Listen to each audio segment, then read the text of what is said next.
people in this Bible, it still rings true today, because you can't change the spirit of a people. You can't change the spirit of a person.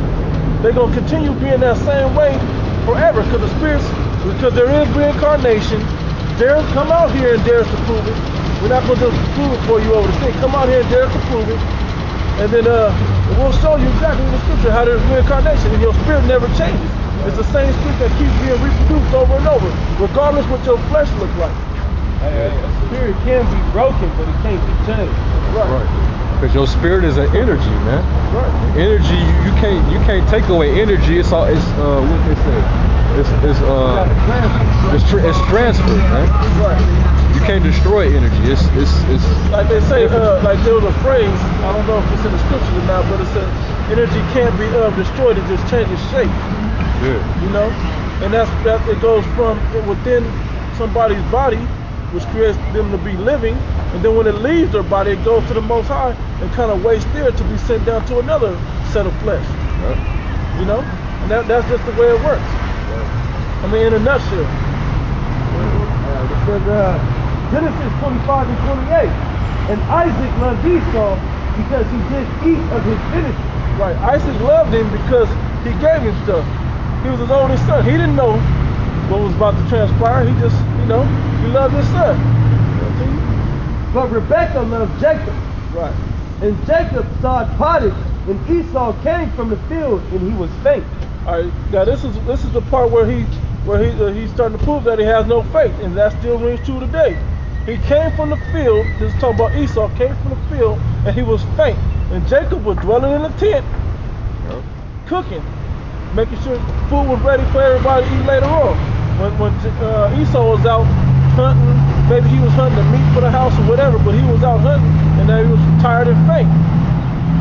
And Esau said to Jacob, feed me, I pray, with that same red pottage, for I am faint. Feed me with that same uncooked meat, because I am hungry and I am faint and I'm about to die. So I need to eat immediately. He didn't believe that the Most High would keep his spirit alive long enough to wait on the food, because he didn't have any faith. And that's the same thing this white man does. He don't leave nothing to faith. They talk all this faith, but we all know faith ain't just by what you say, it's by what you do and the way you act. You got to prove faith. Like coming out on these highways and byways is a sign of faith that we believe. It's like that we believe we're the man of the Lord. We believe we're doing what the Lord asked us to do. In season or out of season, we come out and teach this word through faith. Whether it's too cold, whether it's too hot, that's what we do, because we were told to do that. That's right. Now all Esau had to do was just wait for this food, but he didn't want to wait. Hey, so like shit, Esau, he's too damn carnal to have faith, man. Right. These heathens, especially in particular Esau, man, he's too damn carnal. Everything got to be tangible with him, man. That's right. Everything got to be tangible. You got to see it.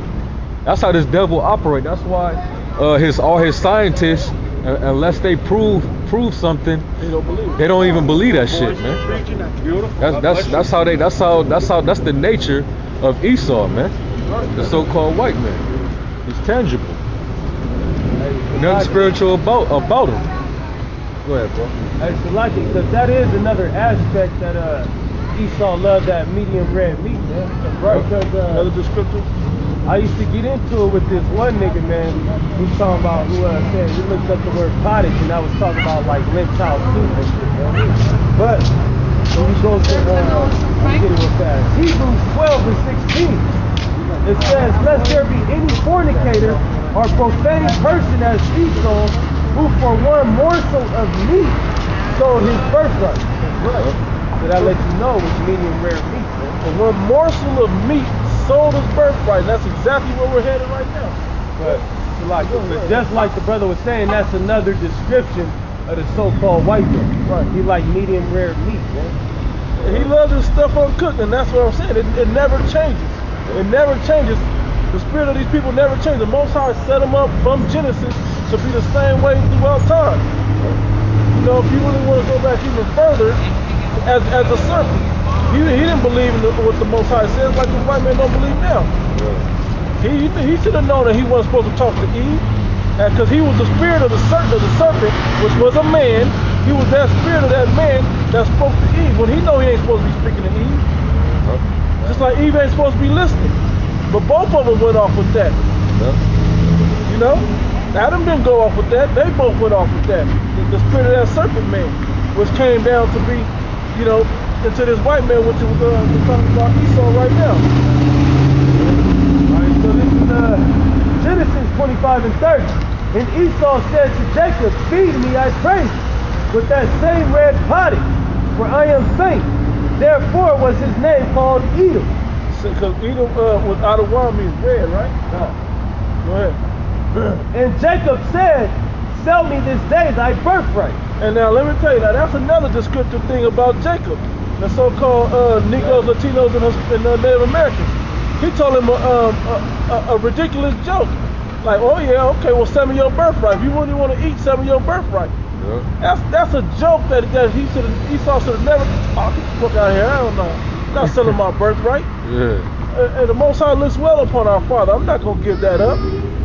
But what did he say? What did Esau with no faith say? And Esau said, behold, I am at the point to die.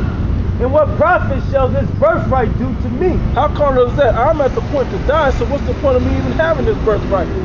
It ain't gonna profit me later, because I'm about to die right now. No faith in the Most High to sustain him till that meal was done, till the food was cooked all the way through.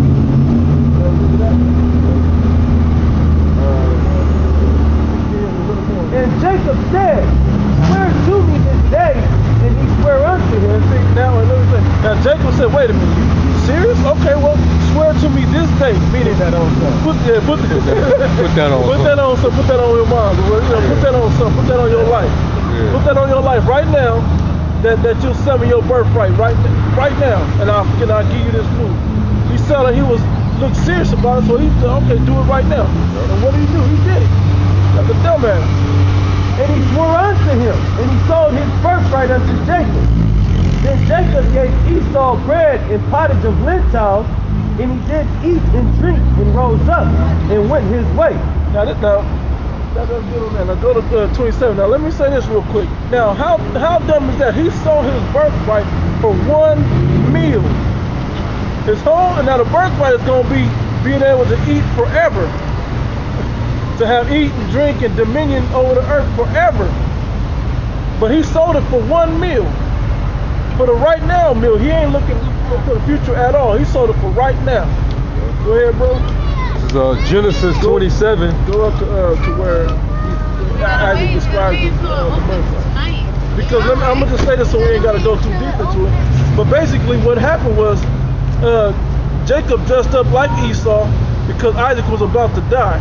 So he dressed up like Esau so he can go get the birthright. Rebecca set him up, fixed a meal for him, and brought it in there as he was Esau so he can bless him directly.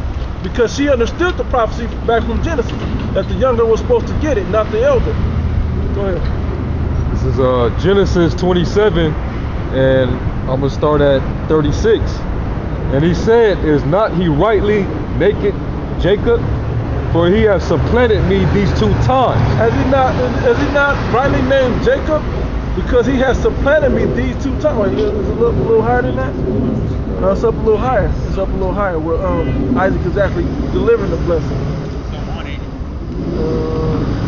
It's actually down here. It's talking about Esau? No, to Jacob. Jacob. Because this is what Esau's blessing was supposed to be. Oh, con. You know what I'm talking about? Con. This is Genesis 27 and 23. Con. And he discerned him not because his hands were hairy, right, as his brother Esau's hands, so he blessed him. So what happened was he put on some of Esau's clothes and put some of the skins of a goat. Yeah, he put that on him so he would feel like Esau. And then when he went in and talked to Isaac, Isaac didn't believe it because he's like, wait a minute, you don't even sound like Esau, you sound like Jacob. Come here, so let me touch you. So when he came over and felt he was hairy, okay, you smell like Esau, you feel like Esau, you must be Esau.